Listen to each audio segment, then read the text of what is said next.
So I wanted to make a video about cameras for private investigators. I'm a full-time investigator out in the field, and I do surveillance.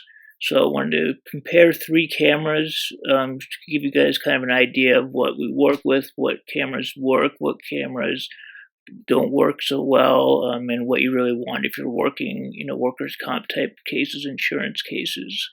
We're going to be looking at three cameras in particular. The first one is the Panasonic HCK-W580, the Sony AX53, and the Nikon Coolpix P900. Now, these three cameras are all going to fall into different price ranges, and they're all a little bit different. For example, the Panasonic W580 is good. You can really get that for about $350. It's a very good start-off camera if you're just starting off in the field, and you can even use it to this day. It's a great camera. The Sony AX53 is a higher-end camera, but it is well worth it. It will pay for itself. It is about $1,000, give or take. Then you have the Nikon Coolpix P900, which is a little bit different. It's not a camcorder like the other two. It is actually a point-and-shoot camera, but it has an incredible zoom range. It will run you about $500 to $600. One of the first things you want to look for in a good surveillance camera is the amount of zoom capability the camera has. If you're conducting covert surveillance, you want to be able to get good close-up shots of your subject without being seen by them. So the closer you can get to your subject without actually having to physically be close to them, the better. And you always want to look at a camera's optical zoom range as opposed to their digital zoom range, because the optical zoom is what's going to actually get you closer to the subject without degrading the image, whereas digital zoom is just going to multiply the image size within the camera, and the image will start to look faded. So always focus on optical zoom when looking at your camera.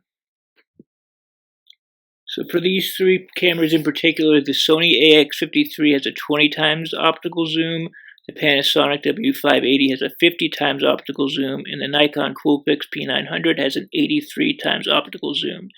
Now, while these vary quite a bit in their optical zoom, the quality of the image that each of these cameras can produce actually has an effect on how much digital zoom you can use.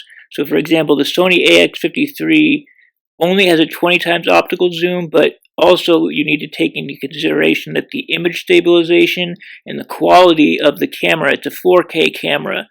So you're actually going to be able to use the digital zoom in that camera a little bit more than the others, just because the image is so fine to begin with that it can be degraded a little bit using the digital zoom and still be useful.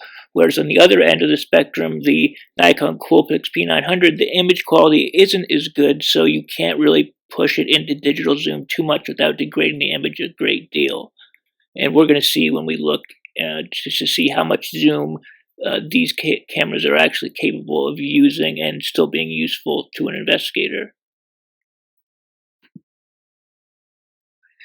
So at 1,000 feet, you can take a look at how each camera handles this. So you can look at the three cameras here. On all three of them, you're able to make out the numbers that are on the sign there. You can see that the Nikon, the one in the middle, can get you a little bit closer. Not a whole lot, which I was surprised by. If you look at the other two cameras, you can read the numbers right there as well. But the Nikon does get you a little bit closer, but all three have very good zoom.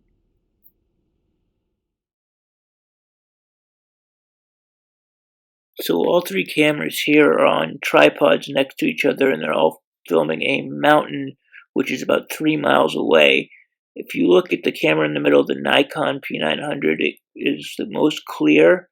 The other two cameras, the Panasonic and the Sony AX53, they actually handle it pretty well. I mean, they both are well into their digital zoom. That's why the images are a little bit more fuzzy.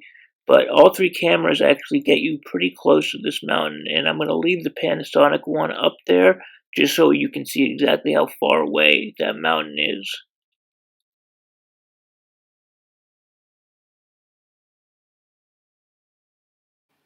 I wanted to show a few examples of the Nikon P900 with its 83 times optical zoom, just so you can see how amazing this camera is when it comes to zooming. Take a look at this film, for example. You can see this guy walking down the street, and then when the camera pulls back, you get to see how far away this man actually is, and it's really incredible that a camera is able to do this. So I wanted to highlight this as far as the Nikon goes. It's really incredible when it comes to getting far away images. In this example right here, if you see that freeze frame, you can see the smoke actually coming out of the woman's mouth. So that's how close you can actually get and pick up those details. And this woman is really, really far away from where this filming took place. So I'm going to leave it up there, and you'll see when it zooms out exactly how far away she is.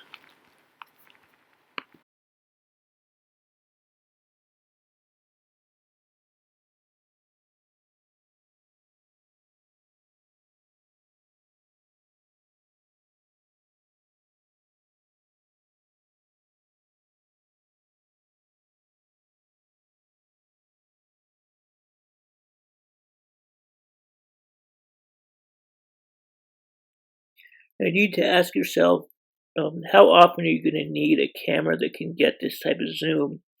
In my experience, maybe once or twice a year, maybe you'll require a camera that can do this type of zooming, but for the most part, it'll be very rare that you need to use this type of extreme zoom, but it does come in handy in those times when you do need it, that's for sure. Having the ability to record in low light is extremely important when you're a private investigator and you're looking for a good camera. These three cameras are very different in how they capture low light. The Sony is equipped with a infrared night shot mode, which allows you to use infrared light and see in complete darkness. And we're going to go through and see the differences between these three cameras and various levels of dark and low light situations. So this is a low light capability test for the three cameras filming the same scene. And if you look at the Panasonic and the Sony, you'll see that they both are very clear. They both capture the night scene pretty well. However, if you look over on the right side and you look at the Nikon Coolpix P900, it's pretty much the opposite. You really can't see anything. It's very dark. You really wouldn't be able to make out a subject in lighting of that nature. So this camera is not something you want to use for any type of night video under any circumstances, pretty much. It's just not going to do the job for you. Since we were in this parking lot, I did want to show you what the Sony AX53 can do using the night shot, the infrared night shot. So you can see it's very clear here.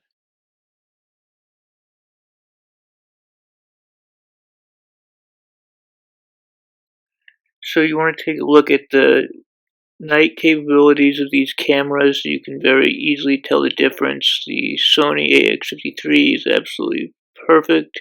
You don't even need to use the infrared light in this one. The Panasonic is the next best.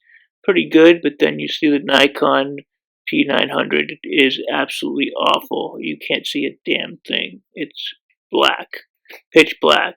And this isn't even that dark of a sidewalk. It really isn't that dark. So that just shows you how poor the Nikon really performs in low light. It's pretty much useless.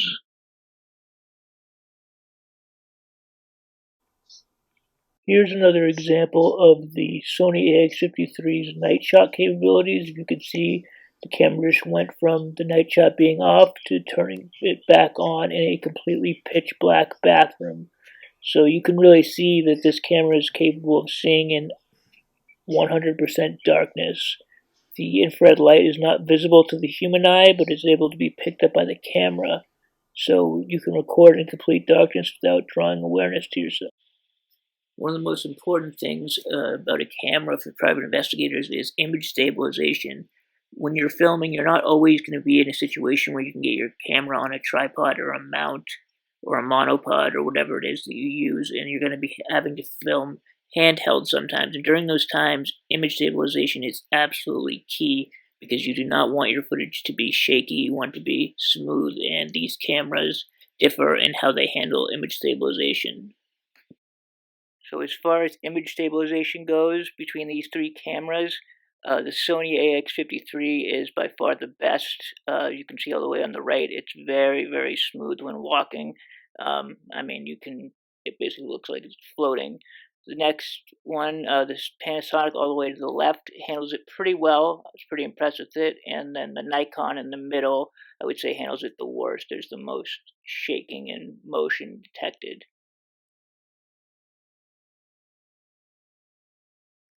One thing I did want to mention regarding the Sony, and goes for all Sony camcorders, they unfortunately have this issue with shooting off of a tripod or shooting from any fixed position.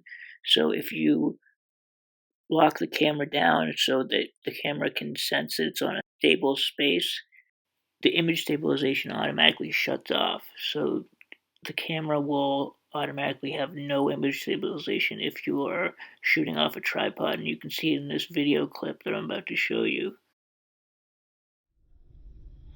You can see both cameras are strapped down to tripods, and the one on the left, the Panasonic, is filming the same scene, but the one on the right, the Sony, same scene, but you see the Sony bouncing all over the place, and that's just from tapping on the seat a little bit.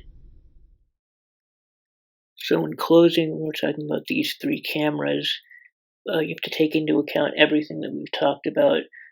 For one, the Nikon Coolpix P900, the low light capabilities are so poor that it really wouldn't be a good camera to use as your standalone as a private investigator. Maybe you could use it as a backup or for special circumstances when you need a long zoom. But otherwise, I would not choose that camera. Now, the Sony AX53 is almost perfect. It's almost the perfect surveillance camera. It has the night shot. It has the good zoom. It has the ridiculously good image stabilization. But the one drawback is that you are unable to properly shoot off of a tripod or a fixed position without the footage shaking. And I find that to be common with all Sony cameras. So again, I wouldn't choose that one as your standalone camera. The only one out of these three that I would choose as a standalone camera is the Panasonic W580 because it can actually handle just about every situation okay. There aren't any situations where you're not going to be able to film with it. The zoom is excellent. The quality is very good. The image stabilization is pretty good. I know a lot of investigators who've used this camera for years, and I still use it myself as a backup. And I use the Sony AX53 for any handheld footage.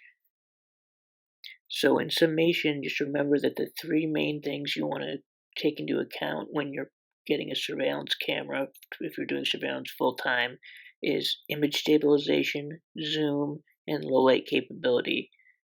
Because a camera, if it cannot perform well in low light, it really isn't going to be much use to you in the field, especially if you're working cases in the evening, if you're working domestic cases or insurance cases that are running late.